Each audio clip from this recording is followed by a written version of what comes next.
LoveLine. LoveLine is meant for an adult audience. LoveLine may contain sexually oriented content. Listener discretion is advised. Listener discretion is advised. This is LoveLine. LoveLine. With Adam Carolla and Dr. Drew. Hey, everybody, it's LoveLine. I'm Adam. That's Dr. Drew. Phone number 1-800-LOVE-191. Dr. Drew, board-certified physician and addiction medicine specialist.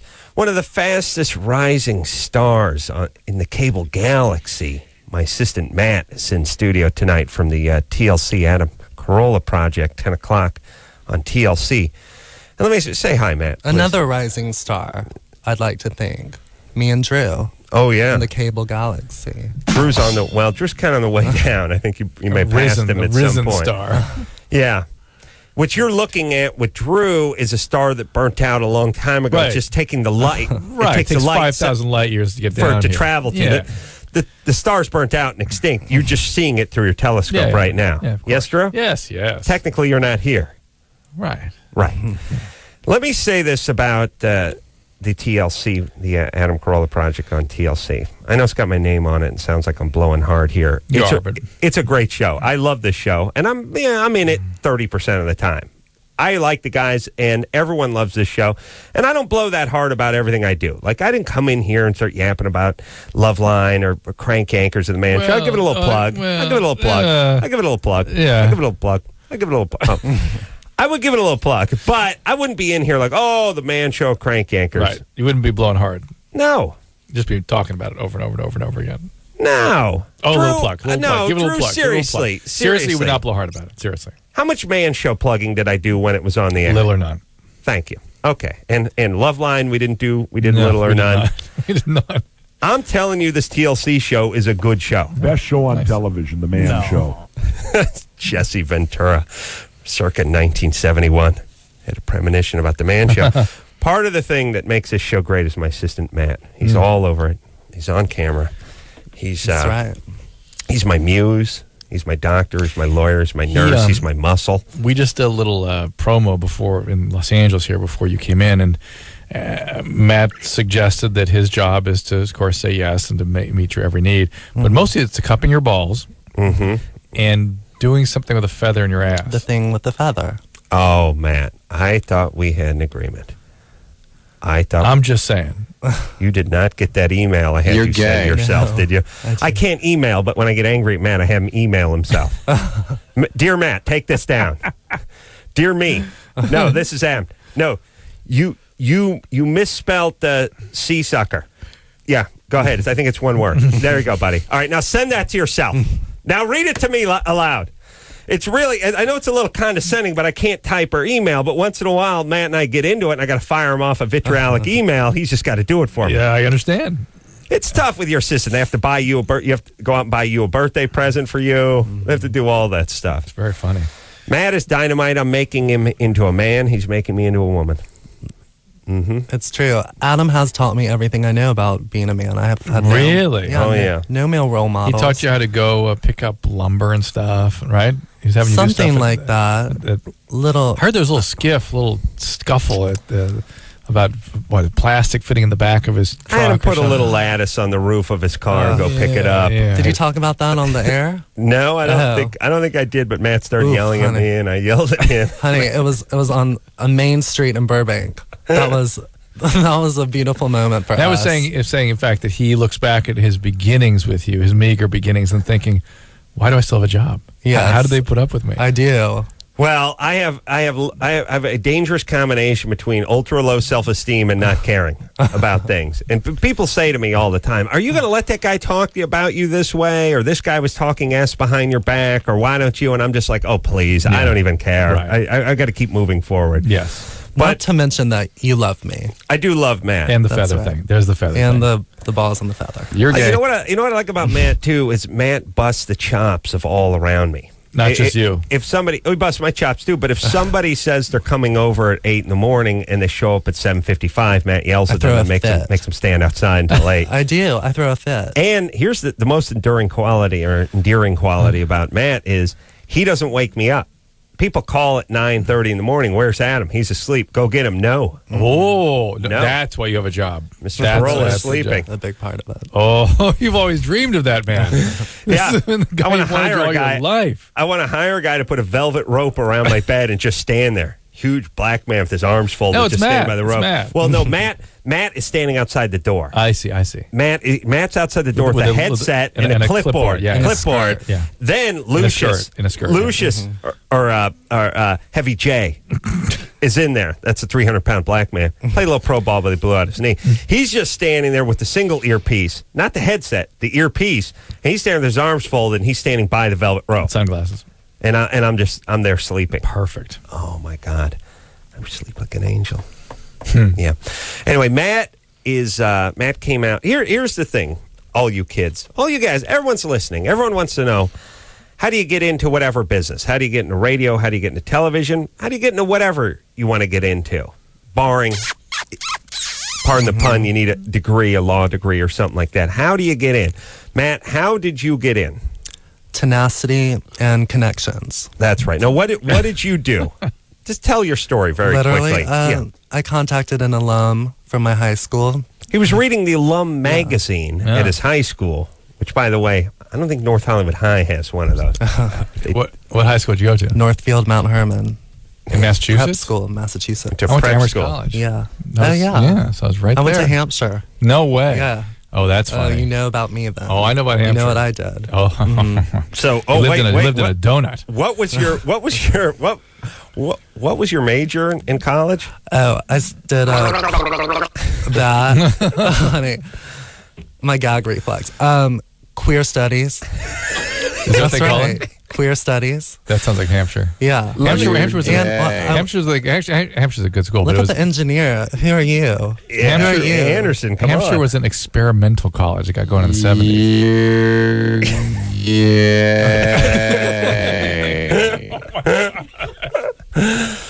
That's what it's like in the action movie when the penis is flying at the ass and Drew's diving in front of it. Yeah, okay. All right, somebody's going to cornhole the president. Drew's going to stop him. Here's what I got to say about queer studies. My mother was a Chicano studies major over at Valley College, and I thought nothing could top that in terms of useless majors. This may have done it, and if don't ever tell my mother about this, she'll be furious. He has put this to great use. Look at this. Look at this man. He's a rising star in cable. Well, I'm just saying, don't let my mom find out that there's such a thing, because she'll go over to Hampshire College and take that too. But your mom's not Chicano. That's the thing. I know. I would say that makes her more hardcore. Right. I think that's pretty hardcore. Yeah, that's pretty hardcore, because she looks like Tom Petty and she's taking Chicano studies. I know. I love her. Oh, I my love your God. mother. She calls me just to talk. Oh my God! I know. And she can't I talk to her love son. She hasn't talked to him since she was 3. Oh, how dare you! She is obsessed. All right, with so him. you're Really? Whoa! Hold everything. yeah. What? She is very interested in Adam's career and What? really proud of him. Mm-hmm. We get real sentimental on the phone with wait each a other. minute. I told you my mom's turned the corner. But like in the last few weeks, she's been maybe gotten cable. That's not being very interested in your career. Well, what's wrong with her mom? Why isn't her mom into it? Why is what? Why isn't her mom Helen, in? you talking about my grandma? Yes. Why isn't? What the hell's he? A psychologist? He was a queer studies major over at Hampshire College. Hampshire's a good college. And Sarah Lawrence. I've been to Sarah Lawrence too. That is a combo. Okay. Oh, yeah. The gayest. That's what I say. I'm the gayest. But that is like gay studies on gay studies. Yes. Yes, it's awesome. But Grandma, why hasn't she come around to follow Adam's mom Honey, into Grandma this? Helen, she's a blowhard. That's what we say about her. Yeah, she's keeping it real. She That's does, all. honey. She called Adam a bastard the other day on For the what? phone. She said, that bastard. Who does he think he is showing up late for dinner? Awesome. That's what she said. I love that. Very All right, Betty that's good. I feel I was watching. vindicated. I was watching making some notes on some upcoming episodes, maybe show 8 or something like that. Yeah. And she was doing a little interview explaining why. I think someone must have asked her off camera, why do you think Adam's famous or something? And she said, I don't know, because he lacks charisma. Lacks charisma. Yeah, thank you. No showman. Not a showman. So, Matt, here's what I'm trying to. Here's what I want to impart to all you kiddies listening. Matt is over at Hampshire College. Don't correct me, Joe. He's a queer studies major. He's not doing nothing. He's looking at his magazine from his high school. He went to High-powered high school. High school alum. On it, he sees my partner, not Jimmy Kimmel, but Daniel. His life partner. Oh, Daniel went Daniel went there. He sees it, and he fires him off an ass-kissing email. Right? It was a very unprofessional email. It was crazy. I said some really... in Daniel's world, that ranks high. Daniel gets the email, and he comes into me, and he says, hey, there's this crazy guy who went to my high school. We should talk to him. Next thing you know, Matt's standing in our office. Mm-hmm. We send him out to another production because we weren't doing anything at the time. Mm-hmm. They passed on him, but then later when we started to get this show together, and I needed an assistant, he thought of Matt. The point is Matt took the alum magazine, sat down. What risk? Even come out to California. It must have been a big risk. Well, I'm just saying, firing off. Yeah. The email is nothing. The email, but the follow through is really what counts here. He came out, he got his butt out. Showed a little initiative, and everyone does that. Oh, it's who you know, and it's timing, and all that BS. You got that magazine. You had a good idea. You wrote an email. 9 times out of 10, that stuff comes up snake eyes. But that's why you got to do it 10 times, not once. Right. Yes? Yes. Absolutely. Well said. And look at him now. He's on top of the cable pyramid. How long been out of Hampshire?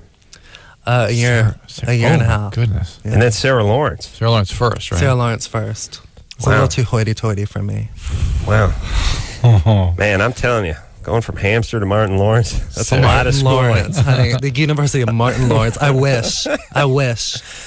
Now, what are they're both very liberal, progressive schools? Yes, and Sarah Lawrence is 75-25 women to men. Oh, yes, but all diesel dykes, right? All theater majors. Yes. Ooh, some scary, angry women. Right, dancers and lots of fat girls who like rent. Yeah.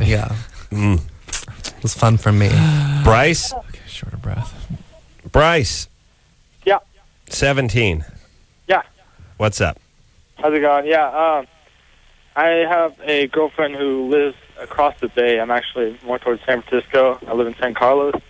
And she lives in Fremont. She's a half hour away. And I've been dating for about 6 months now. And she has grown up with guys. She's had like pretty much all guy friends.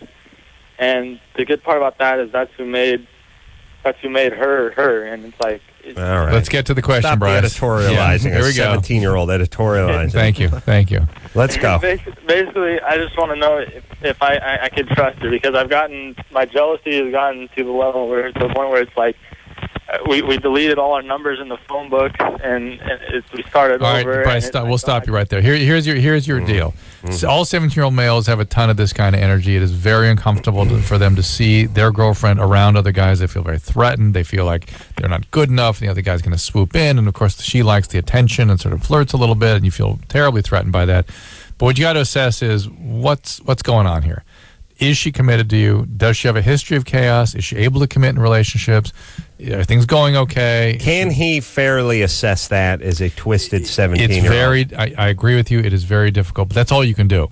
That's all you got. You can't say no to the male friends. You can sort of set some limits with it a little bit. Well, but what is some criteria that he can judge her by? Did her previous relationships end with cheating? Bryce, any cheating in her past? No. I mean, not that I know. She tells Are her parents together? No, her parents are divorced. Well, they're separate, but they're not divorced yet. All right. Any chaos in her upbringing other than divorce? No. The only thing I know of is maybe arguing, a lot of arguing. No physical abuse or anything. Well, look, why do you live across the bay? I mean, I met her over the internet. Met her over the internet. Yeah, that's already weak. All right. What's your plan? Is anyone going to move closer to anyone? Are they both in high school? Yeah, we're both. I'm in my last year of high school. She actually graduated early. She's in college now, but we're going to move in together sometime in August because we're both going to San Jose State. So. I don't know. I think it's even a worse idea. This is Bryce. This is sort of the handwriting's on the wall. This one, I'm afraid, buddy. Just go ahead and enjoy it for the time being. But these things are not meant to go forever. All right, but then somebody gets pregnant. No. Well, you know what I'm saying? I know. We'll give them. Tell them no. Bryce, no. Don't get her pregnant. No, I know. That's squirrely. What was that? What are you saying? What's that? They're not sexually Okay, active. the phone's screwed up. Look, here's what I'm saying, kiddies. Matt, this doesn't include you and your end. But point is yeah, you're squirrely, you're 17, your head's not screwed on straight. That's fine. That's how it's supposed to be. And then someone gets pregnant. Yeah, and now all of a sudden you're in. Different thing, yeah. The difference between being, getting someone pregnant and not getting someone pregnant is like, look, when you're 18, you don't have anything going on, go ahead and join the Coast Guard. Go in there for 2 years or 4 years. Right. Go join the Marines. Go into. But when you have a kid, you join forever. That's it. You're in forever. 16, 17, boom, you're in. So what are you studying? Queer studies. Oh, well, man, it's just daisy like any chaining, minority. cord holding. Truman Capote. And, what do you do? I mean, It's just like emphasis on felching. Yeah.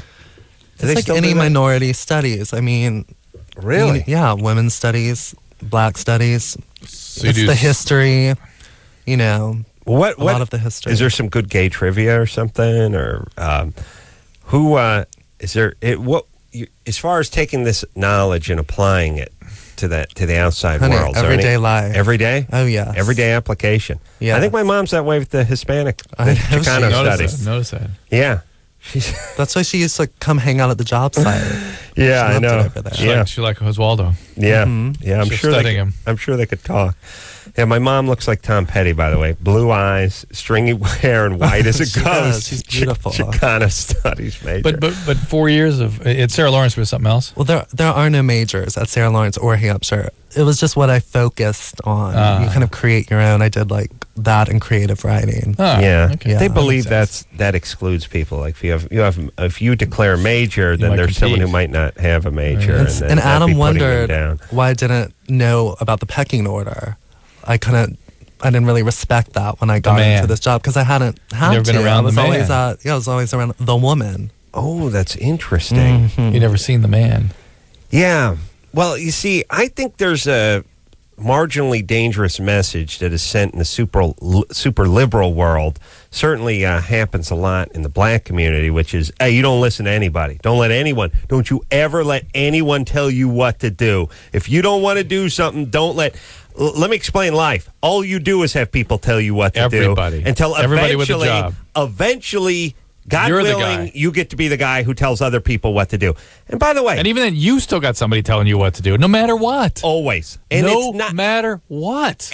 and it's not you telling people what to do because you're evil.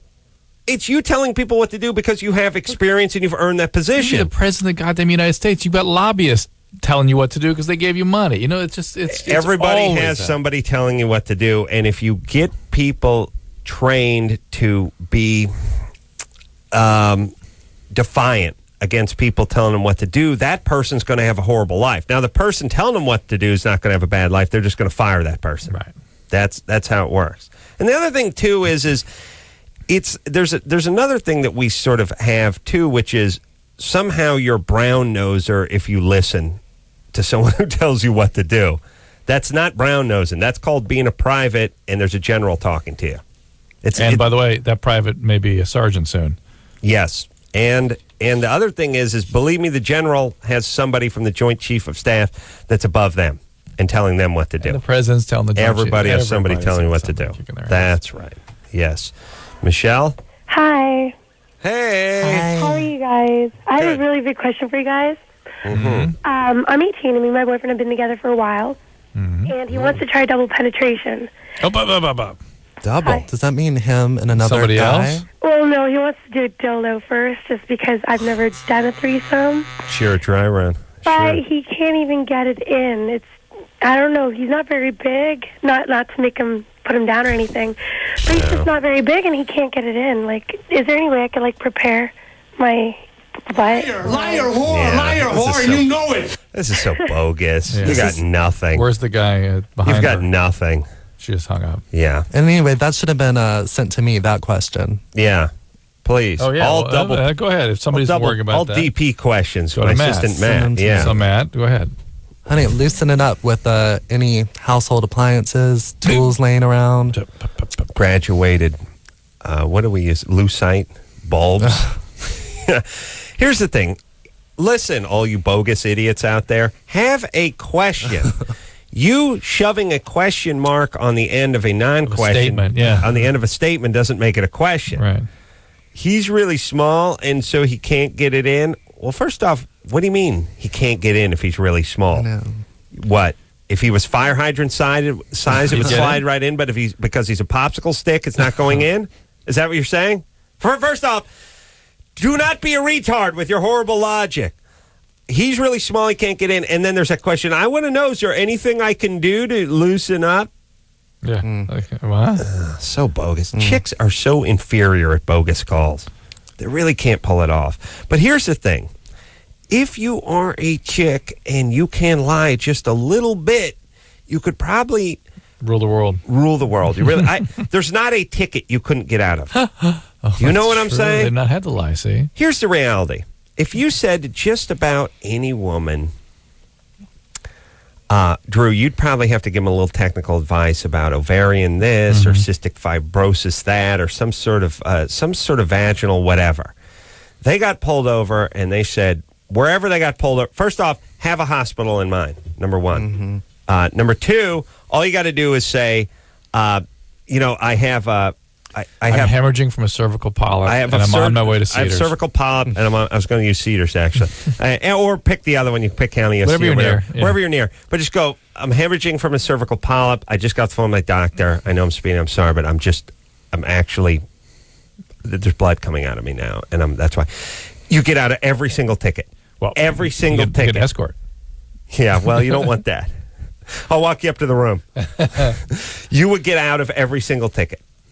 That's all. That's all a chick has to have. Guy be like, yeah, kiss my ass. You're getting another ticket. Women, you got to mention bleeding and pelvis. Something with the vaginal area, something with the pelvic, and blood. Something with some discharge or some blood. There's not a cop alive that's not just giving you the finger, telling you, get going, go on out of here, get, go on. I said get. But that's not true for all men, because when I get pulled over, they're just confused and they don't know what to make of me. I think you still can pull the cervical bleeding. I can do the bleeding. Yeah. Oh, you say could you pull a transgender thing?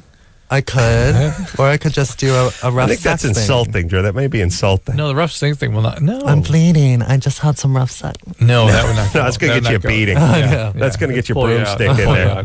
Yeah. No, I think the transgender thing works. Well, how's that one go? Listen, I've just had the operation. I'm still living as a man. And I'm hemorrhaging. No, I'm still living as a man. It's going to get you a beating. And I'm hemorrhaging. Come on, it's just enough. It's just over the border. You're gay. I don't think so, Drew. I think it's going to get you a beating.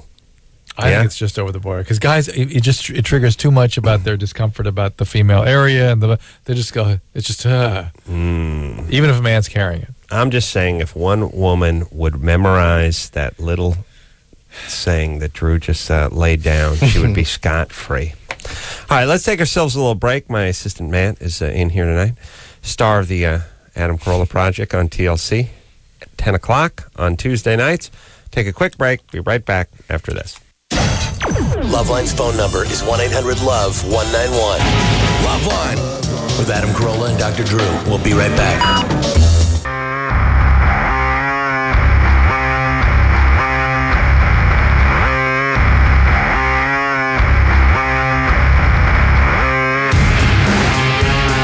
Hey, everybody, it's LoveLine. I'm Adam. That's Dr. Drew. Phone number 1-800-LOVE-191. Tom Kinney's coming in here. SpongeBob. Yeah. Oh, Drew, you weren't here last night. No, I know. I missed it. I'm really looking forward to this. He was talking like SpongeBob and filthy. But worship the cloven hoofed prince of darkness. How great is it that he'll do that and none of the other voices will come, except Seth MacFarlane will. Talking about like Bart Simpson. Bart Simpson will not give us a single Bart word. Well, that's not true with everybody. No, a lot of them. But just saying, it's great that he'll break out SpongeBob like crazy. Yeah. Well, here's the thing. My assistant Matt in tonight from the TLC show, rising star in the cable galaxy. Matt is he's actually my assistant and plays my assistant on the Adam Carolla Project. Duster or something. I haven't heard quite what happens there, but yep, he gives a little like a chimney sweep or what the hell? Ball cupper. He's a ball cupper. Chimney sweep, yes. He's the third eye duster. He's everything. He's my muse. He's my lover. He's my best friend. He's my therapist. He's Santa and the Easter Bunny all wrapped up into one. Yeah. 10 o'clock on TLC. My grandmother, I was laughing with Drew about this last night, but Matt hasn't heard it. You know, we always laugh because she's a ball buster. She calls Matt up, wants to know where I am, calls me son of a bitch. Bastard. She saw episode 1, but she faded in and out because she fell asleep. That was her critique. Did she tell you that? On VCR. On VCR. Yes. Wasn't that she stayed up late to watch it? No. She was watching on Honey, VCR. she's 93. She told me she caught part of the first episode, but she kept drifting in and out. And she has it on cassette.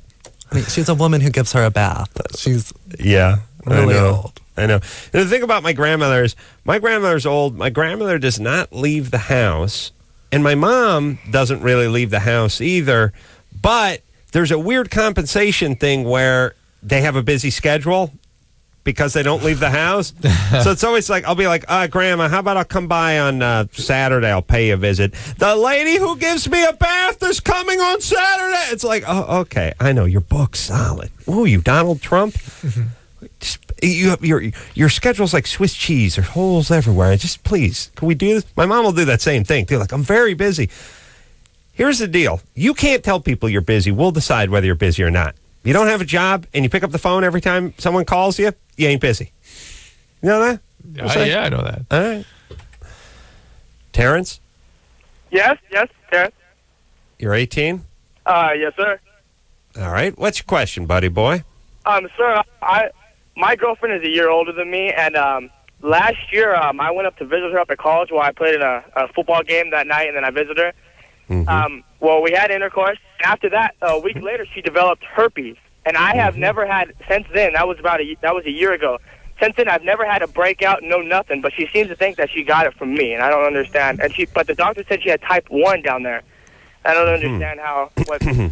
Well, first of all, it's hard for him to know what type she had. Secondly, do you have... Why is it hard for him? Because they don't do the viral testing and the cultures and isolate the different types of viruses. Is it academic at this point, the type 1? Yeah, it's completely academic. But the question then for you, Terrence, is were you having oral sex with her? And do you have any... This feels bogus to me. It felt bogus from the first syllable, except for some guys have a bogus... cadence, yeah. Insincere But as I'm answering the question, I'm realizing there's no question. It's sort of a setup a little too... Terrence... Oh, no, sir. Just recently we brought up a fight about it because she seems to think that she still got it from me, which I never had a cut, never had a cold sore, no nothing.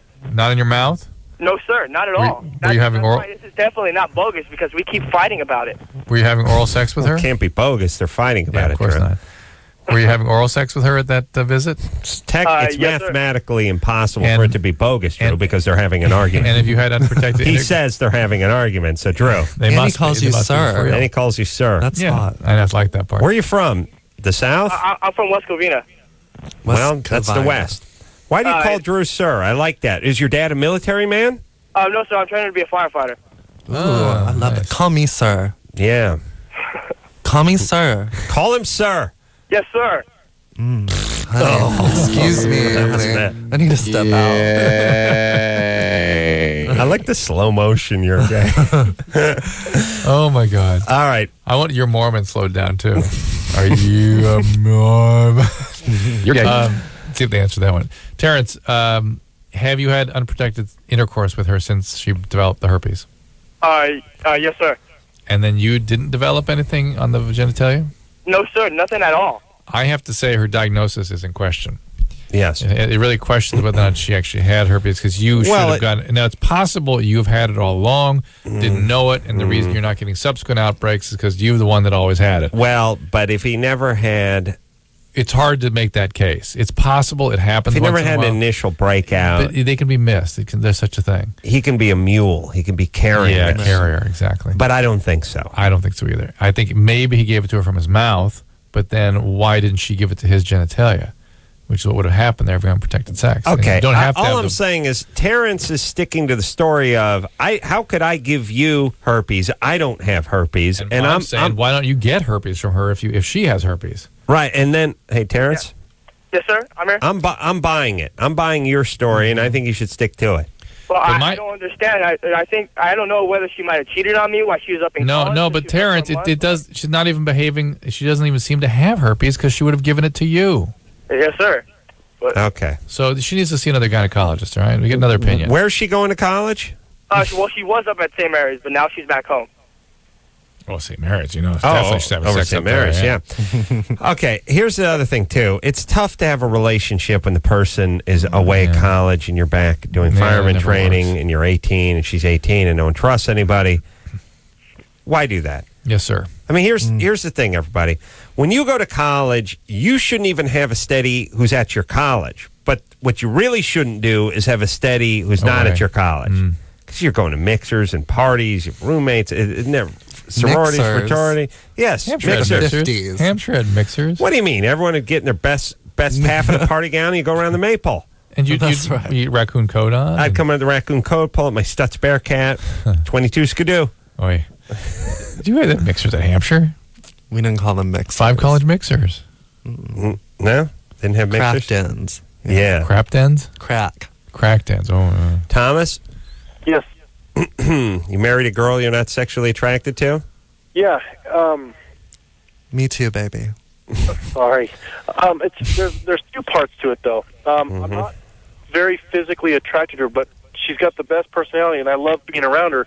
But sex is more of a chore. How long has it been like that? A little bit before she got pregnant, because we talked about having a kid, and then we ended up saying, hey, let's try this. We tried it twice, and one got through. Hey, let's try this? I mean, try to get pregnant. Yeah, try to get pregnant. Not try to have sex. Yeah, no, we've had...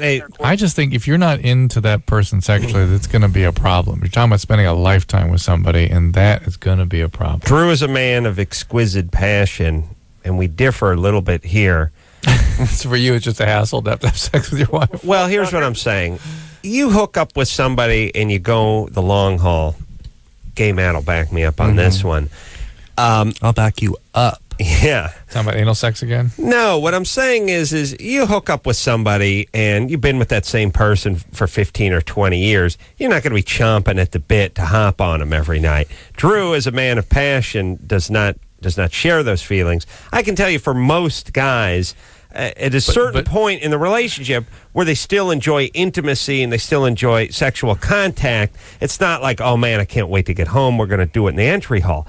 No. So, but there's variations. Yeah. But to shades. Be 23, just married, and sex is a chore. As soon as it becomes a chore, that's even not at 50, off to a good start. That's bad times. Is it really? Chore sorry, Adam. Wow. Is it a visual thing? Are you not Wait till you have kids. physically attracted to her? Matt, you make sure you're around when he has kids. It's going to change everything. Honey, I'm the wet nurse. He's going to be gone next week.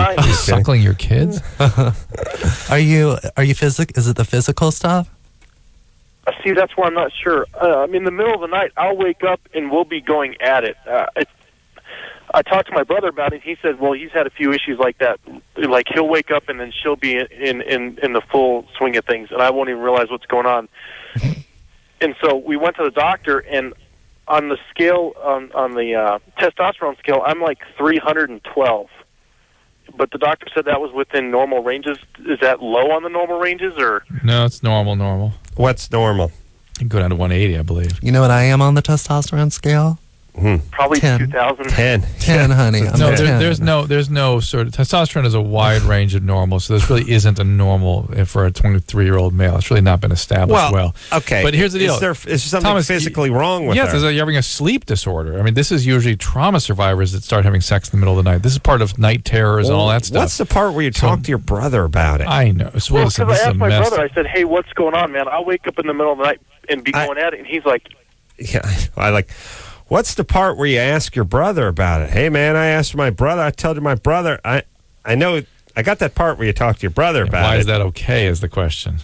Yeah, it's like, wow. Why isn't that weird? I beat off twice last night. I'm going to get my sister on the phone, man. I'm going to talk to her. Hey, what's up? I pulled one off in the shower and then another one standing over the sink. What's going on, sis? Put my youngest nephew on the phone. I want to see what's going on. Hey, yeah, you're 5. You're a dude. What's up? I know it's weird when you have this talk with your brother about banging your wife. Something is wrong with either Thomas and or the wife in terms of their psychiatric Well, let's try to condition. figure something out. Thomas? Yes.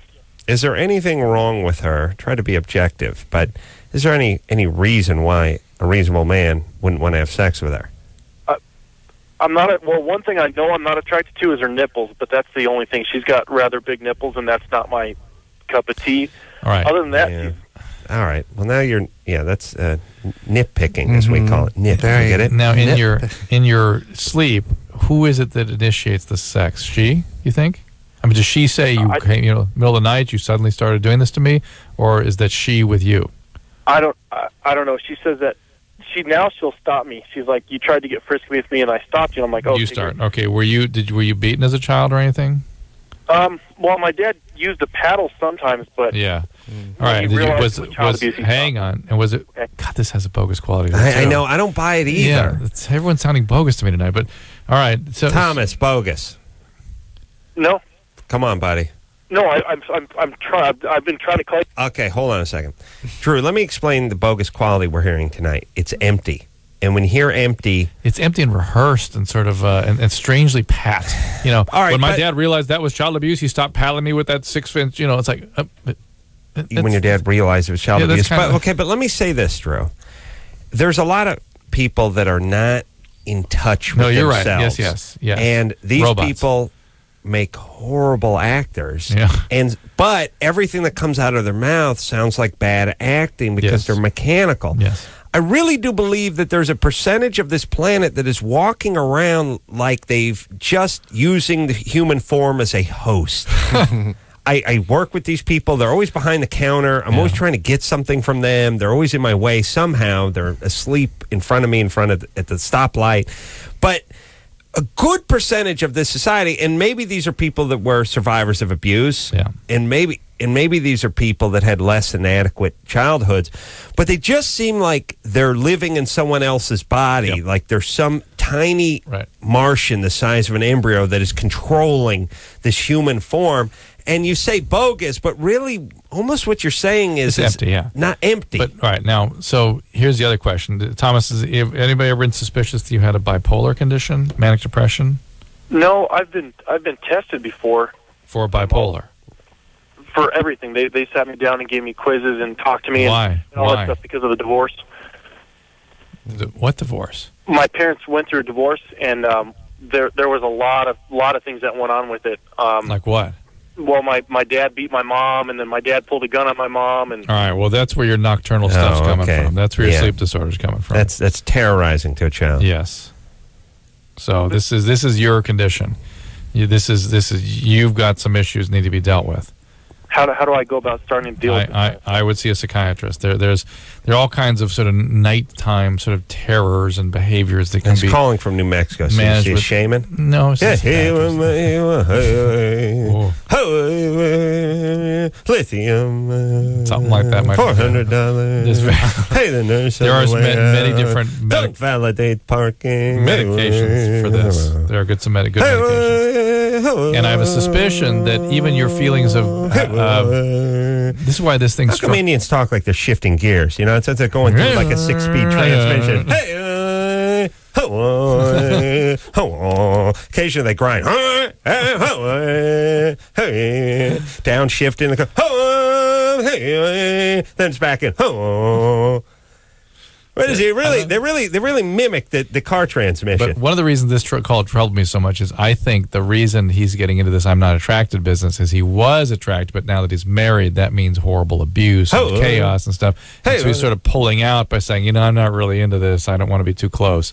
So really, Thomas, you're just new in this. Get marriage. some help, buddy. Some therapy. What do you do for a living? Actually, I'm an EMT. EMT. All right. Yeah. So this is all. There's a lot of stuff going on with you that you apparently are not aware of. But the singular symptom that is troubling is these nocturnal behavioral manifestations where you start spontaneously having sex with your wife in your sleep. Yeah. You probably also sleepwalk, have terrors, that kind of thing. That's all from that horrible experience. Get that looked into. Now, Drew, one of the things we've always differed on a little is I've always said the 23-year-old guy who gets it on in the middle of the night. You've always said, night terrors and whatever, sleeping disorder. I've always said, all 23-year-old guys do that. you've always said how disturbing that was, and I've always been like 23-year-old guys get crazy boners at 4 a.m. and they want to put it somewhere. And wake up want to put it somewhere. They don't wake up in the middle of an orgasm. You know what I mean? But I argue, and we always argue, that there's this sort of fuzzy line between awake and what you remember. And it's like getting up, and it's like that phone call in the middle of the night where you have the conversation, you hang up, and it's like you don't remember it because you were asleep, but yet you were lucid enough to carry on and have a conversation. I think that's what happens to a lot of guys. I understand. It's not, I can tell you for sure it's considered an abnormal behavior. Really? Yeah, it is. But as a man of passion, surely you engage in that. Just saying. I didn't say I was always normal, but all right. But what about her nipples? Can she get them taken down a notch to at least dime size? His thing is he's afraid of closeness because he's afraid of the chaos erupting that happened in his family of origin. All right. We will take ourselves a little break. My assistant man is in studio tonight from the TLC show we do, Adam Carolla Project, Tuesday nights, 10 o'clock, TLC. Take a quick break. Be right back after this. Thank you for calling LoveLine. Your call will be answered in the order it seems interesting. Call LoveLine. Call 1-800-LOVE-191.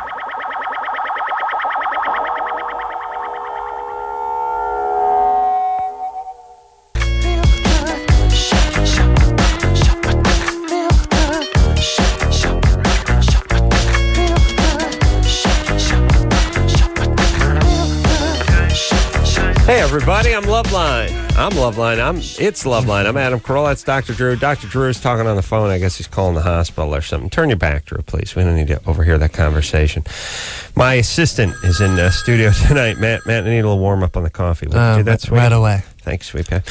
Matt is featured on the Adam Carolla Project on TLC, 10 o'clock on Tuesday nights on TLC. And like I said, I've done a lot of shows. I don't talk about all of them, but this one is a good show. You're going to want to see it and check Matt out in the flesh. All right. You want to talk to Jason, who's 29 and has a reverse ED, stays erect for 2 hours after sex, or, quiet, Drew, overly submissive Shaseta, overly submissive therapy groups. All right, I'm going to talk to the guy with the year-long boner. Jason? Adam Carolla. Got my friends doing it in the pool and their kids too. Thank you. I do really think that if we all push, we can replace Marco Polo with Adam Carolla by the year 2007. That's right. It will happen, Adam. It will happen. Thank you. All right. Hold on a second. Drew, turn your back. Turn your back, buddy. Your back. Jason? Yes. Sorry. Tell Drew to turn around. Go ahead. I want to know if it's normal, because pretty much what's happening is I'll have sex with my girlfriend, and after about like the normal, I guess 2 to 5 minutes, I'll come, and then after that I stay erect and cannot have an orgasm between like the period of time, and it takes me a long time, or it takes her a long time to to give me a hand job, or just keep having sex, and after a while it actually starts to hurt. Why do you keep having sex? Let me explain the cutoff for hand job. 25. There'll be no more hand jobs given after age 25. Oh, okay. I'll make goes sure out with that. Sunny D and thick crust pizza. There's no need for a hand job. I'm telling you, if I was standing, next to Claudia Schiffer and she's like, "You want a hand job?" I'd be like, "No." Well, it's a hand job or nothing. Nothing. I don't care who it was. I've outgrown the hand job. Yeah. Disappointing. When I look up into my life's rearview mirror, you know what I see? Hand jobs. That's right. That's right. Now, I understand. He's complaining that he doesn't get soft after ejaculating, and yet he continues to have sex? Exactly. Well, of course. But then he can't ejaculate. Of course, you're in your refractory phase, and as long as you continue to stimulate yourself, you will stay erect. Well, Why don't you stop all that? Even after, I can stop, and like an hour later, it's still like semi-erect at least. Yeah, semi-erect. Yeah, you're 20. You're young, and you go. You should put it in your waistband. You got any medication? Yes. I've told Drew this. Oh, hold on. This is bogus. I know. I don't believe this call. It's not bogus, because I've been listening to you guys say the bogus thing all night long, and I've been worried about calling on this because I thought you guys would think it would be bogus. But I don't understand what the question is. I understand why it's a problem. Okay, I was wondering if the question is it normal? Yes. Okay. It's not normal when it's painful. That's called priapism. Yeah. Look, Matt brings up a very valid point, which is put it in your waistband. That's for Lynette. Yeah. Shout out to my girl. Here's the thing. When you have an erection, you're Faggot better run. Here's the thing. When you try to take your erection and push it down, it tries to push up because it goes against the pressure. Yeah. You tuck it in your waistband, it just drains. Yep, it is the slide whistle going the other direction. This is the useful part of queer studies. Slides. Yes. Oh my! Kenny did an entire semester on what you should do with your boner. Oh yes, Drew. It's called Your Boner and You. I mean, Your Boner and You. Oh my God. I went to Valley College and took a human sexuality class, and I think they had a tranny get up there and speak. Ooh, interesting. Yeah. There's where your taxpayers' dollars are going, everybody. What happens to old trannies? I always want to never see them. They're like 60s. Old trannies never die. Oh. Right? Ever seen I was in a play with an old tranny How who old? worked construction, 60s. Honey. Here's the thing about everything old that has its day, whether it's trannies or tats or vag piercings or whatever it is. When it gets old, look out. Old tats, old hood piercings, old trannies, they go south in a big way. Here's what you want to be. You want to be old. You want to be Asian and have no markings on your body. That makes the best old person right there. Asian? Yeah. African American. Yeah, that's good too. But you could be missing a leg or something from diabetes that you didn't take care of when you're 30. You're right. I'm switching to Asian now. Plus, when you're old and you're black, people just think you're crazy. And when you're Asian, you have wisdom. Wisdom. Yes. Yeah. All right. We're going to say good night, goodbye, and mahalo to my wonderful assistant, Matt, who is from the TLC Project, the Adam Carolla Project. Matt, God love you. Thank you for having me. Nice work. Don't be late tomorrow, buddy. I won't. And that's why. I see. He's got to come and get some sleep. Yeah. And easy on the snot rockets in the coffee. Don't think I don't know this. We'll take a quick break. We'll be right back after this.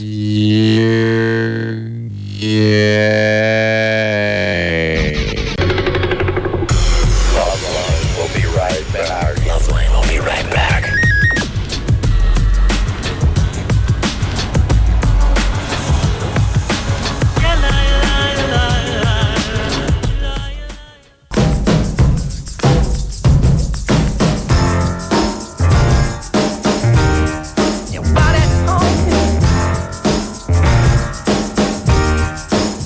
There, buddy, it's Loveline. I'm Adam. That's Dr. Drew. Phone number 1-800-LOVE-191.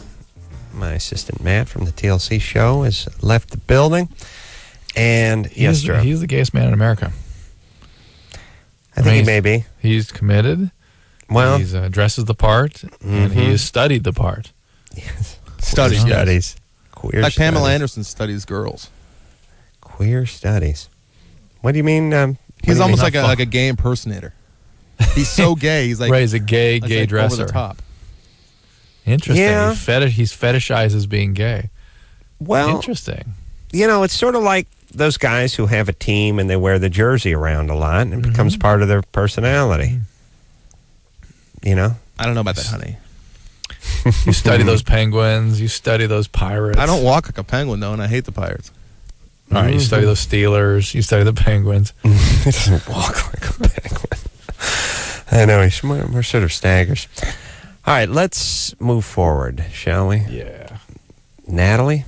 Talk to Natalie. Natalie? Hi, how are you? 28? 28. What's up? I have a question for Dr. Drew.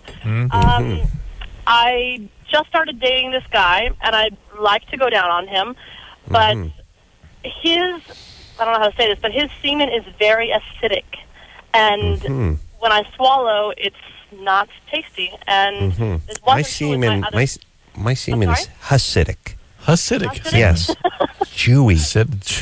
It's not gooey. It's chewy. It's not acidic. It's acidic. Acidic. Nice. Yeah. Go ahead, Natalie. Has a good nose, though. Oh, yes. Beautiful bouquet. Go ahead. So I'm wondering if, there's the old wives' tale that you can drink pineapple juice and make your semen taste. Never seen that actually reproduced. I've had people try it and people claim it. You've tried it on this show. Yeah, we did on the show once as a taste test, and it didn't I wasn't here, but it must have been 15 years ago. Yep, I'd say. I remember hearing that show when I was driving around my truck. Yep, 15 years ago, and it didn't do a damn thing. People could not tell. Is that how the test ended up? Yeah. Some of the guys did it, some people didn't, and the girls all came back with all over the map.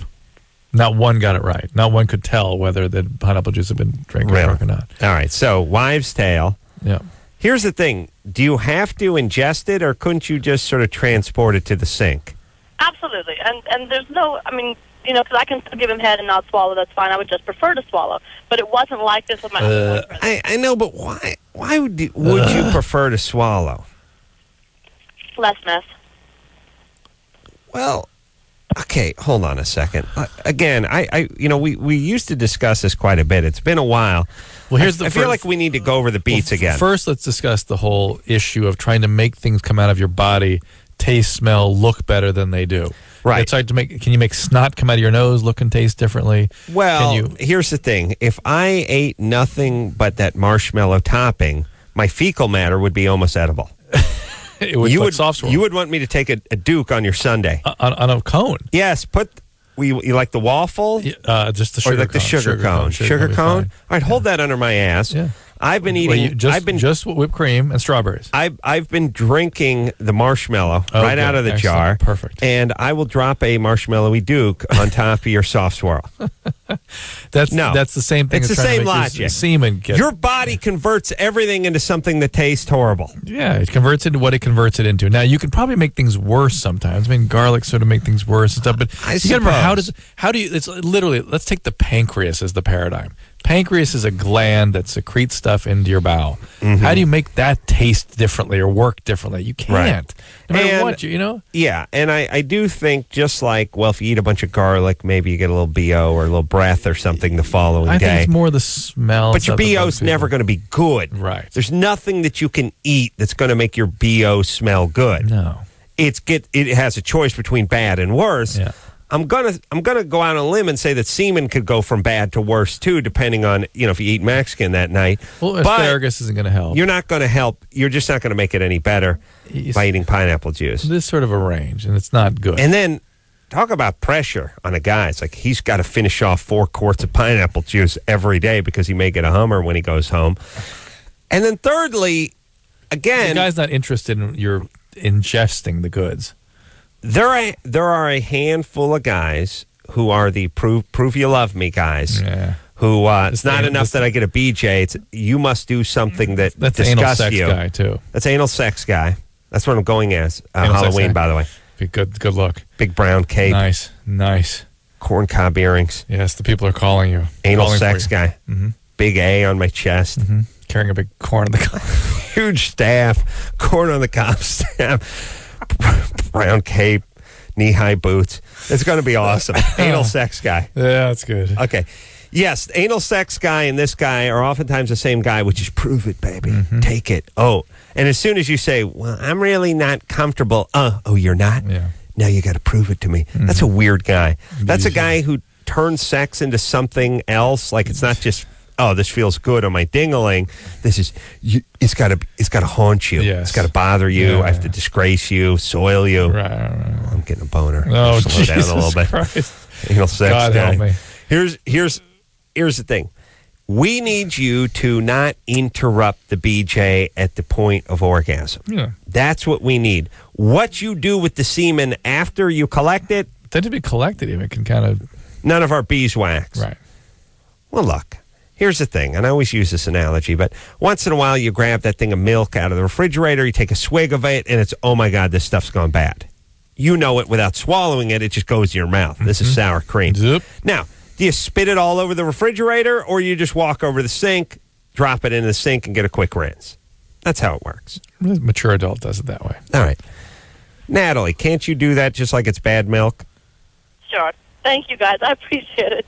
Okay, and listen, fellas, we don't know the disservice guys are doing to each other between giving chicks a choice between swallow or nothing. Oh, no. There's a huge middle step in there, which is just receive and transport. Or just whatever. Just don't stop. Here's the deal. You ain't the gas station. You ain't the refinery. You're the tanker truck. I just need you to bring it over to the toilet. That's it. I have a tank load of semen. I need it brought to the toilet. Could you bring that over there for me? Yes? Yeah. Okay. Yeah. Okay. Shasita? It's Shaseda. Let's just say it, of course. Give me something different. Here we go. Does everyone mispronounce your name? Yeah. Yeah, of course. It's really weird in Gaelic, and yeah. Do you correct everyone all day, every day? Pretty much. Don't you curse your parents? No, you have to stay on hold. Because here's the thing. Do not correct them. Line 2. John. That'll be easy. John's a name you can handle. All right. Joan? Jahan? Jahan? Yeah, that's probably John. There you go. All right. And do we need 2 Johns? He's J-O. Oh, no. And I'm an idiot who has to correct you all the time. They'll see you writing something down if you're just making a note or something. It's J-O-H. J-O-A. No, you wrote J-O. Yeah. What do you think? I'm at the DMV right now? Just jotting a name down on a Post-it. That's all. It's J-O-H-N. What is it with that?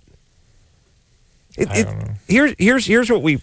Drew, do you understand the society we're now living in? Oh, yes, I do. We're living in a society where there's 6 different spellings for every goddamn name, and every single person feels entitled, and they're all wounded narcissists, so now they have to go around correcting everyone all the time. No, that's not, no, Suzanne, not that, that's Suzanne. With a Z. Z. It's S-U-Z-Z-Z. 2 N's. 4 N's and 3's. Oh, no. No, it's not Andrea. Andrea. Amy. A-I-M-E-E. Amy. No, it's not A-M-Y. It's A-M. Okay. Is anyone ever, by the way, are you ever going to get it right? Stephen, no, it's S-T-E-P-H-E-N. Okay. Really?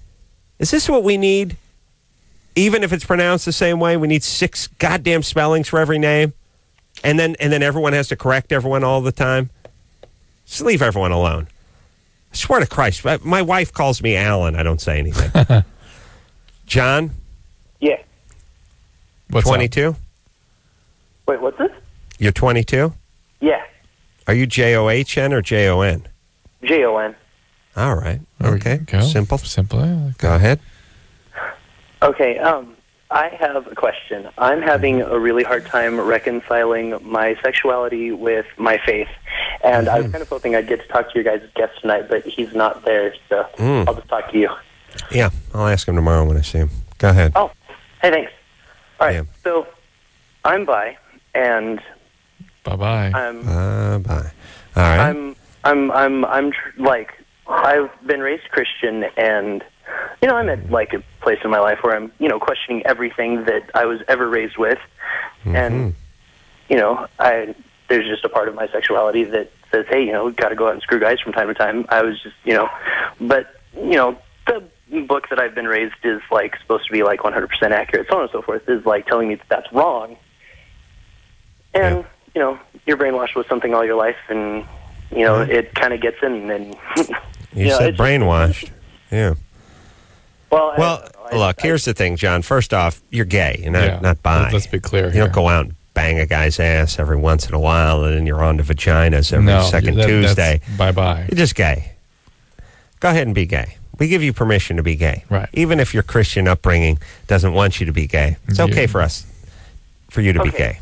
Well, here's the other question then. So then you're saying that because I'm attracted to guys every once in a while, I can't be attracted to girls at all ever? You can be attracted in your own sort of rational sort of way, but you're gay.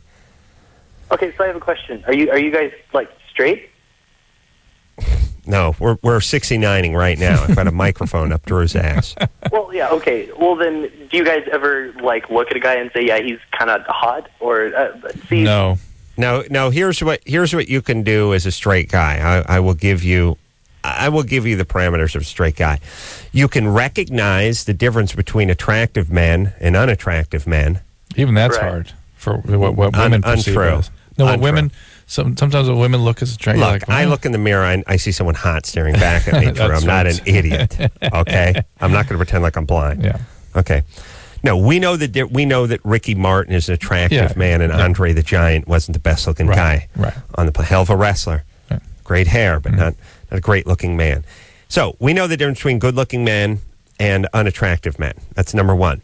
Number two, we are probably, like all human beings, probably attracted to the healthier, better looking, more virile guys. Even straight guys, if they're going to have buddies, they'll go out and want to hang out with the guy with the clef in his chin that all the chicks love. It just gets them more girls. A little more runoff poontang. But the other thing is I believe there's a component. Put him on hold. He's been scoffing into the phone. I believe there's a component to all human beings that are just attracted to healthy and virile. However, I was just involved in a functional MRI scan of heterosexual men where they show you images of naked men, and all the men had threat responses in their brain.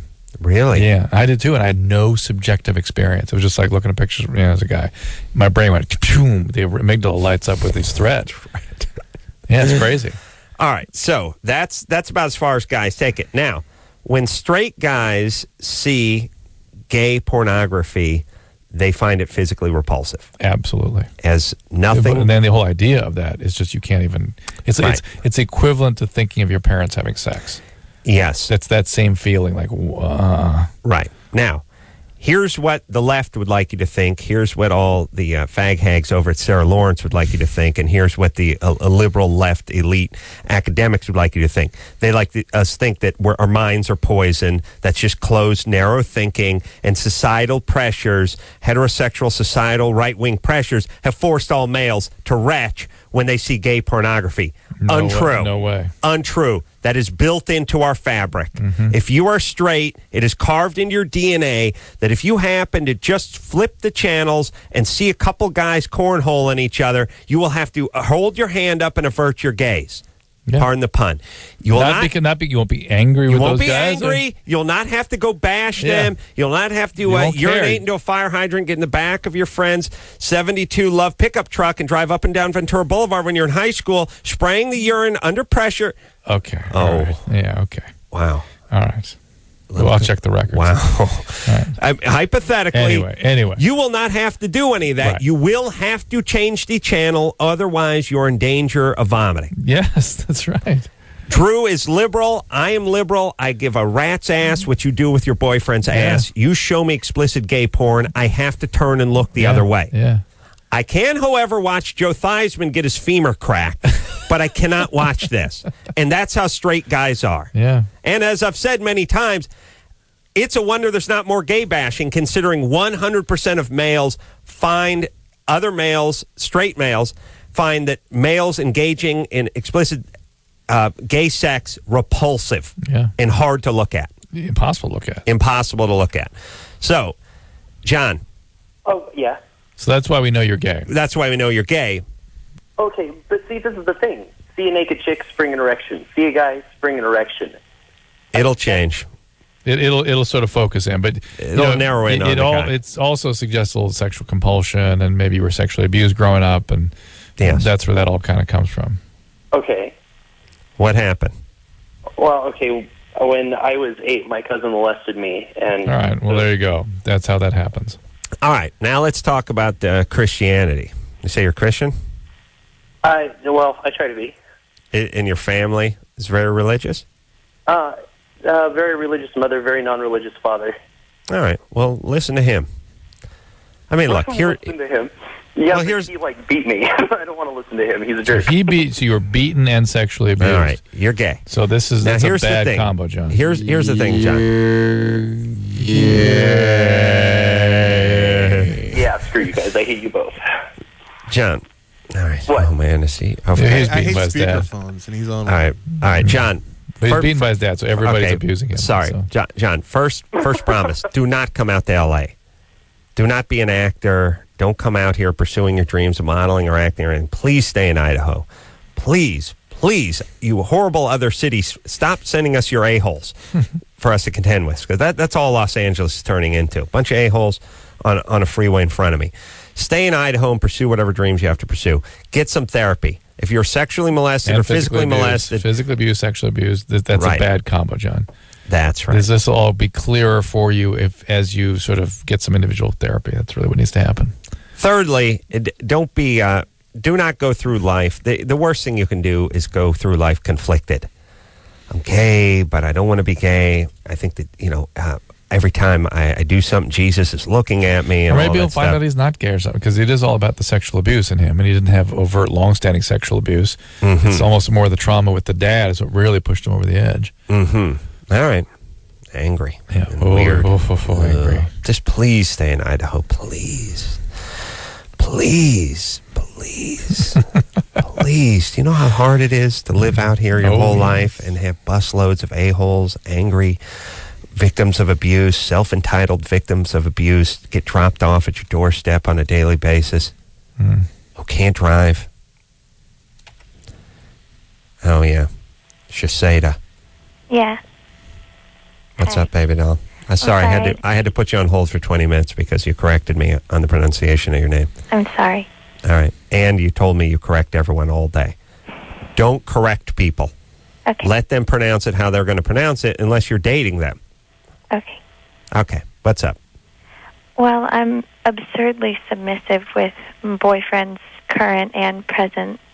And I just want to know kind of like... Current and present? Yeah. What does that mean?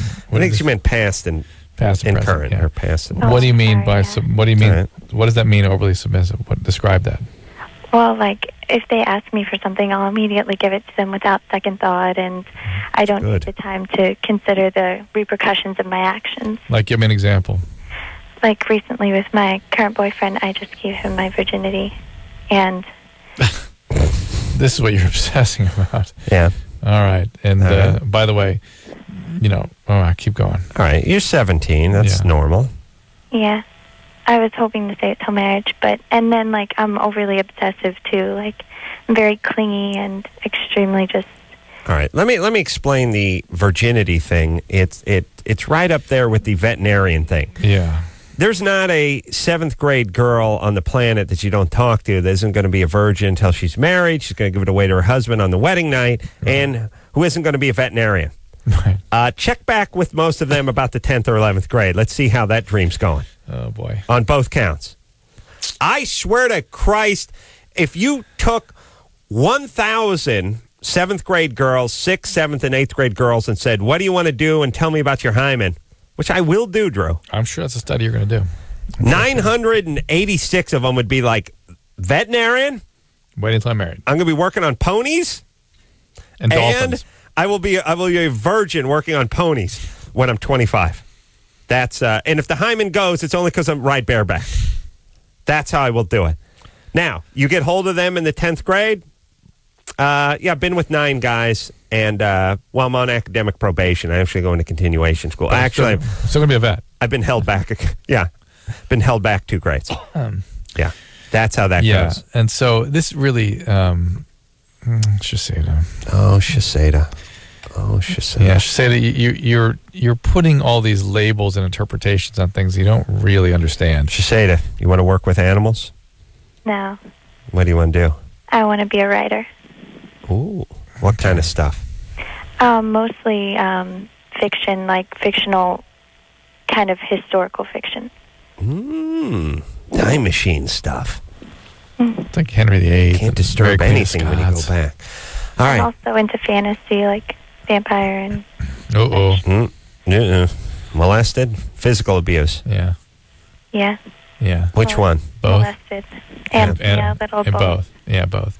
I swear, Drew, I'm telling you, I'm going to make a checklist for your sons when they start dating. You know, vampires. You show me. Yeah. Here's a chick you want. Are you into vampires? What's a vampire? You're in. You don't want... I kind of do have a blood fetish. Any fetish. You're just not cool, man. You're not open-minded. Yeah, not open-minded. You're too judgmental. Yeah. I know your uncle molested you, and now magically you have this fetish, and now it's up to the world to take your fetish seriously.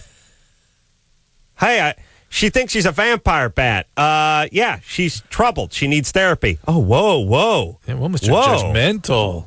Whoa. Not everybody has money and time for that kind of thing. Yeah. Who molested you? My best friend's cousin. That's beautiful. How old were you?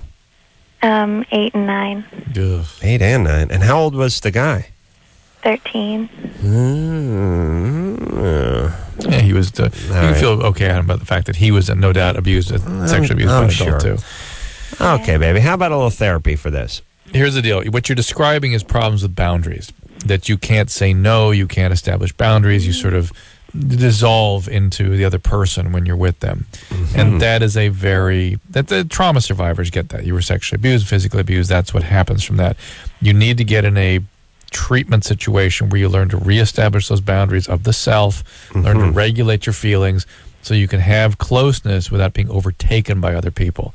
It's not about submissiveness. This is about serious problems with boundaries and dysfunction in your relationship. Are you angry? It's only going to get worse as you get older. Are you angry at your boyfriend? Do you feel like he coaxed your virginity away from you? No, not at all. Okay. You just said that you submitted to it and without thinking of the consequences, he took it away. Are you angry with him? Well, of course. No.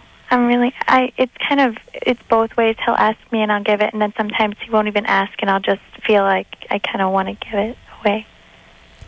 Well, here's the thing about your virginity. You can't pass it back and forth. It's not herpes. Well, I mean, he'll ask for other sexual pleasures and I'll just, okay. Yeah, that's not virginity anymore. And I hope he says pleasures, by the way. And by the way, it wasn't even virginity. Which I desire sexual pleasures. Come hither. All right, look. You get some treatment, Steve. You really need it. You owe it to yourself. Your relationships are going to be a very, very unpleasant place for you to try to have a good life. As we've said many times on this show, when you're a girl and you've had your bell rung at a young age, but you have all this sexual power, it is scary and dangerous. You become like that kid from the Twilight Zone who can wish people out into the cornfield. Right. I mean, think about this, Drew. I had a crappy childhood. Back to the corn again. When I had a crappy childhood, but when I was 15 or 16 or 17, I had no juice. Right. There's nothing I could do. Except say yes to the man and play some football. Nothing I could do. Just play little sports. Yeah. Take it out on the field. But if somebody said to me, if there were 25-year-old women that were interested in taking me out, oh, my God. and you said to me, listen, Adam, it's wrong. Just don't do it. And study some more. And some chick was going to pull up and honk her horn at 10:30 at night and I was going to crawl out my window and whatever. Oh, were you kidding? Would have been all over it. Oh, my God. So we talk to screwed up people all the time and tell them, look, don't do this. Meanwhile, guys are coming at them left and right because they have this magical power. They're an attractive 17-year-old. We tell them it's wrong. You need therapy. Don't listen to it. No way. But it's attention. It's gratification. It feels good. It's regulation. It's satisfaction. It's feeling like validated as a person. And all that good stuff. And you know what it is? It's like a jock. It's like a guy who, runs a 4.40 and he bench presses 400 pounds and he's a captain of the football team and you're telling him, look, you have to study. Yeah. You can't go to parties and, now look, people are going to come up because you're a celebrity on campus. We really need you to stay in Friday night and focus on your studies. No way. No way. Screw it. I want to bang some cheerleaders and, well, what about college? I'll get into college because I'm that great. You know what I mean? Yeah. How do you get that? And then once in a while, you do find the rare scholar athlete. I know. We got to study him like him. Where do you find the scholar skank? Drew, get a scholarship going. Scholar skank? I'm not sure what that trophy's going to look like. It's going to be made out of lucite. I know that. Skank scholarship. We'll take ourselves a quick break. We'll be right back after this. Call 1-800-LOVE-191 to broadcast your problems to the public. LoveLine will be right back.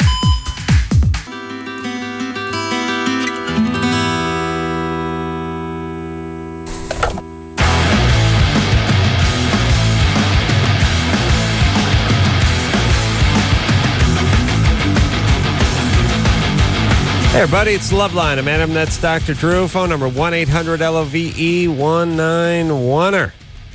Board-certified physician. How often do you have to take those boards, Drew? Depends. The medicine boards I only take once. I take the addiction boards every 10 years, I think it is. Why? Because that changes? Yeah, and that now if you come into medicine now, you actually have to take those every, I think, 5 years. So what I do is I take something called the MKSAP, which is a review. It's like doing the boards at home, basically. And you go and send it in and get them tested and graded and stuff. Yeah. Oh, so you're kind of grandfathered in. Grandfathered in where I don't need to repeat the medicine boards. It's an interesting concept, that whole grandfather concept. It never made sense to me. That's why I've always done the MKSAP. If I figure if they need me to do that, I'll do it. It's good, though. Yeah. I'll tell you that the most bizarre form of that was that hockey helmet thing.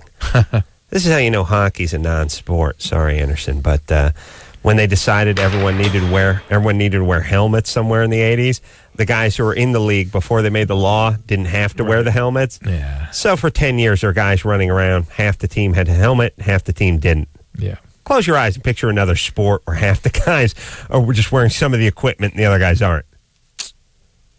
And if there was any reason to ever wear a helmet, hockey was it. Oh, yeah. They didn't even, the goaltenders didn't even wear face masks for a while. I know. And what I like about hockey is, look, if you got to wear a helmet to fly a fighter jet, you need one. You need one to play hockey. They're going to probably start doing it with the visors, too, but it's going to get grandfathered in. Visors? Yeah. For what? Just so the puck doesn't hit them, and guys are getting pucks in the face. Uh-huh. Yeah, getting gouged. It's the greatest sport in the world. How dare you, Carolla? The other thing I like about hockey, too, is the fact that the guy said, okay, we'll wear the helmet, but none of us will cinch the chin strap down. So it just hangs down like a bucket handle. And then when they get in a fight or they get low bridge, their shoulder blades hit the ice first, the helmet comes loose, and then the head makes contact with the ice. The helmet always flies off when they hit their head on the ground. Right. Awesome. Yeah, because, race car drivers will wear a helmet, but they'll never cinch it down. Idiots. Lainey? Hi. Thanks 24? for taking my call. Yeah. What's up, precious? Okay, so my boyfriend and I, we've been together for a little over 2 years. Mm-hmm. And we were both pretty unexperienced when we got together. So we were both virgins when we got together. How old were you when you got together? Well, I was 22. And how old is he? He's a couple years older. He's 29. Whoa. He was 29 and he'd never had sex with anybody? Wait a minute. Something's up. He had sex with somebody, just not women. Ooh. Okay. Well, I guess that's my question. So we were discussing, just previous experiences with other people. It didn't necessarily have to be intercourse. And he revealed to me that there's this bathhouse up in Capitol Hill. It's like notoriously a gay section of town. And I guess he used to receive oral sex from men. All right, so he's gay, and he's trying to be straight now. How dare you, Drew? How dare you paint with such a narrow brush? So you painted for me. What would you say? Gay, and gay. Yes, and trying to be straight for some reason. I wonder why, though. Yeah. Weird religious upbringing or physical or sexual abuse. But why is he trying to be straight? Hold on a second. Let me just say this, Drew. Please back me up on this. I am tired of this society, everyone making these kind of proclamations where I engage in this behavior, but I'm not this. Sure, I've killed a few people. I'm no murderer. I'm not a murderer. Yeah. No murder. Yeah. Sure, I've taken a few lives and a little welfare fraud and a little elderly abuse, but I'm not a bad person. Right. I'm not a bad person. Here's people declare whatever they want. I abuse the elderly, but I'm not a bad person. And then, I'm also not an older abuser. There's always some old lady backing this guy up, and I mean wife or girlfriend. Oh yeah, no, he abuses the elderly, but he's not a bad guy and he's not an elderly abuser. Yeah, sure, I get blown by a baker's dozen of guys every weekend. Not gay. No way. No way. How dare you try to label me? You can't label me just because my penis never leaves the mouth of another man. When I go to the mailbox, I got a guy kneeling in front of me on a mechanic's creeper with my penis in his mouth, and I actually push him in the mouth. How dare you call me gay? There's a lawsuit now. Oh, you want to keep going? And there's going to be a lawsuit. The glory hole? I mean, what's the big deal? Manning the glory hole on the long weekends over at Cuffs or the Barbary Coast does not make me gay. There we go. So, Lainey. Yeah, not gay. What's the plan? Experimentation is completely ruled out, then? What's that? Just experimentation. Yeah, completely ruled out. Completely ruled out. Experimenting. That's the other one, too. It was a phase. I was experimenting. Yeah, I suppose there is such a thing as a male experimenting once. but a straight male will retch and run away and be traumatized by it. Here's as far as I'll give the male experimenting. Men, they're not like women. I will give. If you tell me you were 13 and you were at sleepaway camp, and the guy in the bunk over you had an idea, and you guys just put a sock over a hand and diddled the guy's peckaroo, I might go along with you on that one. But once you're an adult, you do not experiment. No, men are very directed, driven. Okay. Yeah, you give that sort of weird crossroads 11, 12, 13 years old and at some camp with some other guys pushing an agenda, I might give you something. But once you're over 18, no more experimenting. Okay. All right. Even though I don't call it experiment, they're too directed. They don't experiment. They're just going in a direction. Right. Okay. It's like saying you've been conducting a heterosexual experiment for all these years. Right. Is that in, Drew? So even though it's limited only to oral sex and not anal, it's still most gay men do classified not. as being gay. Lainey, most gay men never have anal sex. That's right. Okay. Yeah, or don't do it very often. Don't. Most gay men don't do that. Yeah. A lot do, but most don't. Even they know it's wrong. Lady, obviously you know something about this guy. I mean, we're not telling you things you haven't felt. Maybe you've ignored them, but obviously you have some feelings. Okay. You're probably right. I'm just repressing them or something. What does the guy do for a living? Even probably more for you guys to psychoanalyze me, but he's kind of had problems with drugs and stuff in the past. Yeah, I was going to say, sometimes drug addiction, he's sexually abused. Well, he was trying to make money. He could have been trying to make money. Yeah, but this means, right, he was sexually abused. He may have been sort of prostituting himself for coke or heroin or something. Yeah. This is a really pathological situation. So a lot of gay guys, by the way, will give the BJ to the guy who's formerly sort of heterosexual. It's this weird compromise thing. Huh? Well, it's like this. Gay guy's like, look, how much you give me a BJ? And you're like, I'm not going to give you a BJ.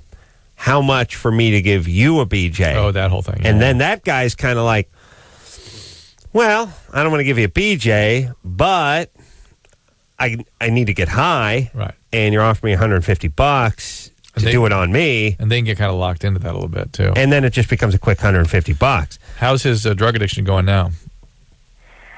Well, I guess he was involved with like crack and stuff. And how's his drug addiction going now? He's just drinking. No, he's not. He's actually in rehabilitation. He's in a hospital right now? In like some inpatient therapy. All right, so he's in treatment. Are you going to Al-Anon? Do you have an Al-Anon sponsor? Are you participating in family treatments? No, but I probably should. Yeah, well, do that. If you're going to be in that relationship, you must. Laney. Or the relationship will not end, or you will make him sick again. I like that name, Laney. Yeah. Laney, I don't know what happened to you. I'm sure we could do the remainder of the show on you. Here's the thing, baby doll. You're not stupid, but you're damaged. And do not let this guy get you pregnant. You're severely definitely not. I like the fact that he's in treatment. Yep, that's good. I don't say he was sick. He was on drugs. He was doing what he had to do, and I don't say that has to be a scarlet letter he needs to wear around his neck. He may be gay. He may have been sexually abused. He may have been on his disease and doing all kinds of stuff. As long as he's sober and working the plan and doing his therapy. And sorting these things out. Yes, do not get pregnant, but continue the relationship. Yeah. If he starts getting back on the crack, well, he's going to need many months of treatment, by the way.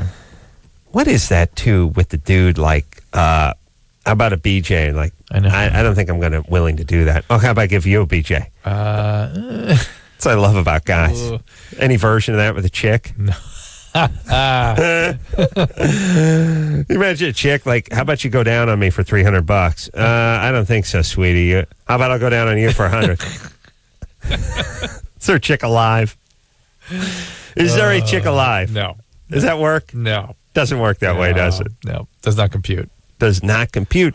But also, talk about low self-esteem. And a guy, I guess, would do that. But, like, I could see saying to the hooker, look, how about a BJ in the car? But, nah, I'm not going to do it. How about I go down on you? I understand the discount. It is funny that you definitely get a break. There's a break. But it is funny that you're still paying to perform oral on somebody else. It's wild, huh? Yeah. Woo. Yeah. Yeah. Joe?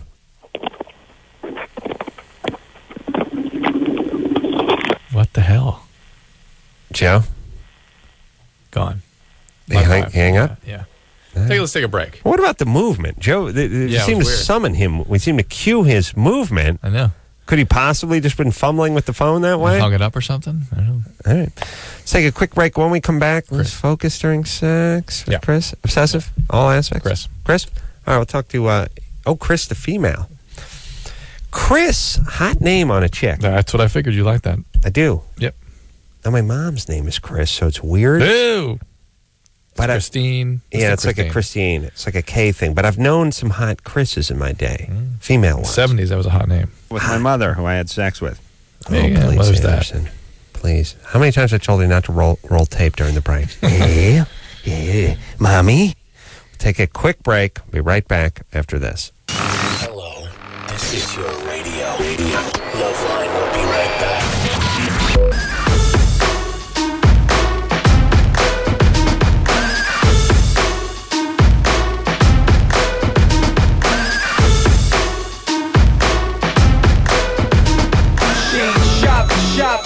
Yeah! LoveLine. I'm Adam. That's Dr. Drew. Dr. Drew going to be on my show tomorrow. Yeah, too late. Comedy Central show. That's Andy Dick on tonight. I can't tell if he's getting better or worse. Jesus Christ! I can't tell you this. We went out there for the show. It takes about 20 minutes, 25 minutes to film. My mug had water. He put a Corona in his. Oh, that's not good. Not good? Not good. But, wasn't Everclear. It was just not Corona. Good. Not good. Not good? Nice. Found out he was adopted. I forgot about that. Oh, I forgot about that, too. Oh, explains a little bit. A little bit.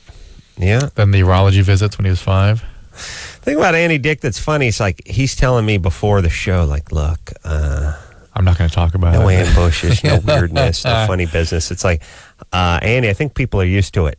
Yeah. By now. I have to leave at this point. So bizarre.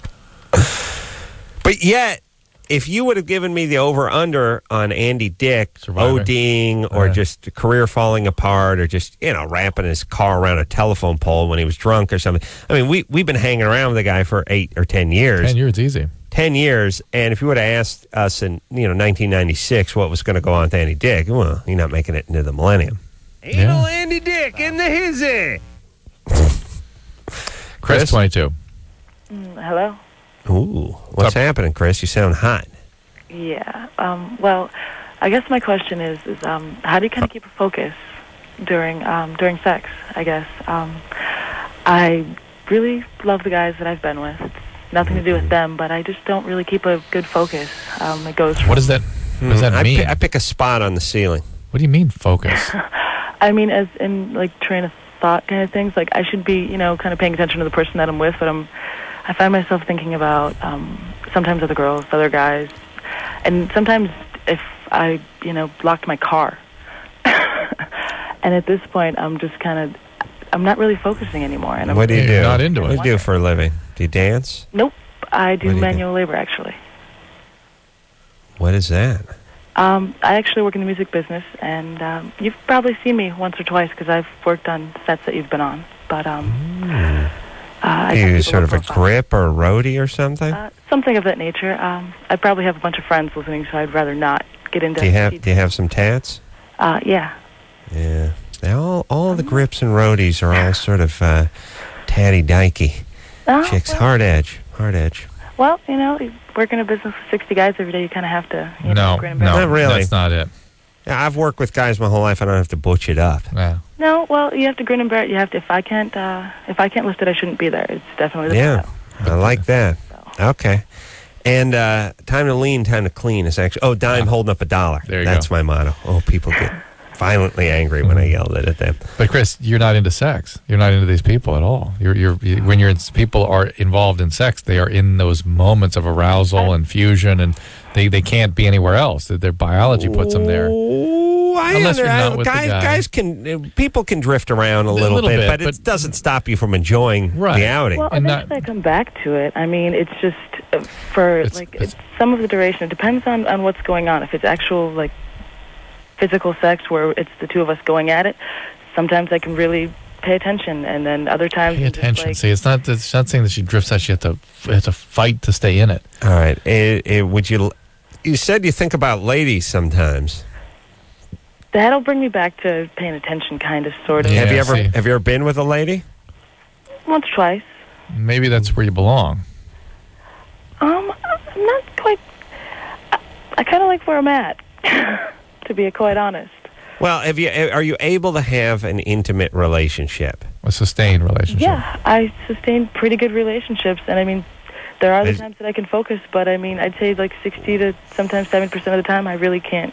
Yeah, this focus thing is freaking me out. Where's your dad? Not like focus, but really more so pay attention to actually thinking about the person that I'm with. Is your dad around? No. Anything we need to know about? Yeah, he sexually abused her. Anything we need to know? Not really. Some minor stuff. I mean, I was sexual at a very young age, but I mean... Whoa. That's not like that. I didn't lose my virginity until I was 16. It's not like that. But, I mean, I was definitely interested in, like, other kids. All right, let me... Whoa. As a child? Yeah. That's not normal, Chris. Well, there are kids that are that way. No, wait a minute. What do you mean? You're interested in other naked kids? No, not when I was naked? 5. I was just like, do you have what I have? Was kind of the extent that it ever went to. Right. Look, let me float. Are you? Are you a programmer, Chris? Are you? God no. I'm electronically inept. No. Are you a program person? I mean, as far as recovery. No. Okay. All right. Here's the thing. I'm starting to put this theory together, Drew, that some people are just sort of uncomfortable in their skin. They just can't sit still. They can never. Did you see Breaking Bonaducci tonight? You want to see an example of that? Oh, well, I have seen it many times. It's the addict gene usually, but even if they're not using, it's that feeling of, it's that guy you see whose foot is always tapping, always moving. He's always moving. And it's the guy who's smoking a cigarette like he's trying to siphon gas through a crazy straw, just... These people, whether it's food or gambling or booze or cigarettes or whatever, it's like wherever they are, they can't just sit and relax and enjoy. And Chris had a little bit of that to me. Yeah. Just like, I can't just live in the moment. I can't relax. I can't enjoy. Yeah. Okay. Well, look into... Whatever. I don't know if she likes where she's at. Or stop beating yourself up. You're all up in your head. I like where I'm at, so fine. Listen, everyone has sex, looks at the clock every once in a while. Don't beat yourself up. I've never heard anybody say I have to work at focusing every time. No woman. That's a weird thing. No woman. Yeah. All right, let's take a break. We'll be back. If you need help, call LoveLine. 1-800-LOVE-191.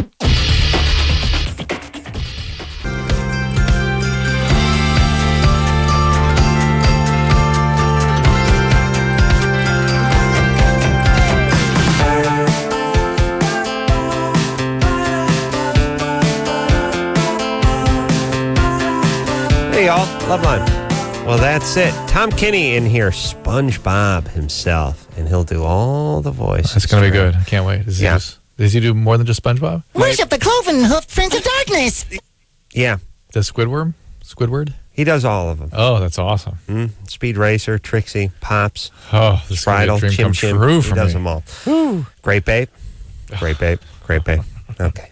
Shouldn't we sue Hanna-Barbera for that?